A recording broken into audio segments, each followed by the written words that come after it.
ప్రతి నాయకుడు అంటే మీరు అవునన్నా, కాదన్నా జనరల్‌గా మనం జూస్తున్నాం. ఇంట్లో ఆడవాళ్ళని తీసుకొచ్చి వా తిట్టడం అనేది ఎక్కువైపోయింది. సో, దీన్నెలా జూడాలంటారు? వాస్తవానికి మీరు అడిగిన ప్రశ్న చాలా పెద్దది. ప్రకృతిలోనే శక్తిని మనం అమ్మవారితో కొలుస్తాం.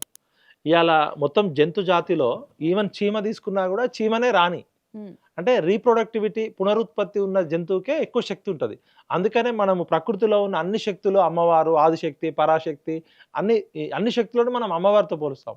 అలాంటి సంస్కృతి, సాహిత్యము, అలాంటి పరంపర ఉన్న ఈ దేశంలో చిల్లర రాజకీయాల కోసం ఇంట్లో ఉన్న ఆడవాళ్ళని తిట్టడము, బూతులోకి ఆడవాళ్ళని తిట్టడం అంటే హ్మ్. ఇది ఆడవాళ్ళ యొక్క స్వేచ్ఛని, ఆడవాళ్ళ యొక్క ఆత్మగౌరవాన్ని, ఆడవాళ్ళ యొక్క ఆత్మగౌరవానికి దెబ్బ కలిగించడం.